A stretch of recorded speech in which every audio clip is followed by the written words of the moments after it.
கள்ளக்குறிச்சி கருணாபுரத்தில் கடந்த 19ஆம் தேதி சுமார் 200க்கும் மேற்பட்டோர் கள்ளச்சாராயம் குடித்து அதில் 65 நபர்கள் உயிரிழந்தனர். இந்நிலையில் தமிழக அரசு உடனடியாக அதை சிபிசிஐடி விசாரணைக்கு மாற்ற உத்தரவிட்டது.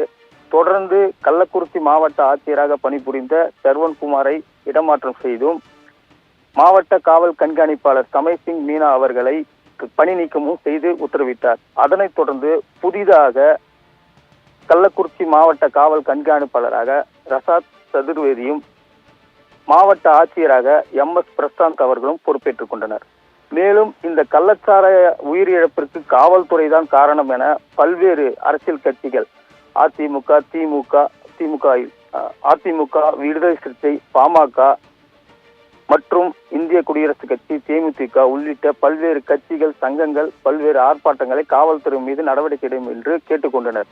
அதனைத் தொடர்ந்து புதிதாக பொறுப்பேற்றுள்ள ரசாத் சதுர்வேதி அவர்கள் இன்று கள்ளக்குறிச்சியில் மதுவிலக்கு அமலாக்க பிரிவு உட்பட 39 காவலர்கள் உட்பட 73 காவலர்களை கூண்டோடு இடமாற்றம் செய்தார்.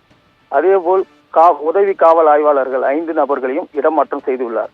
மேலும் கள்ளச்சாராயம் எதிரொலியாக மாவட்ட காவல் கண்காணிப்பாளரின் உத்தரவு கூண்டோடு 73 காவலர்களையும் 5 உதவி ஆய்வாளர்களையும் பணி நீக்கம் செய்தது குறிப்பிடத்தக்கது. ராஜேஸ்வரி, விவரங்களுக்கு நன்றி சுரேஷ்.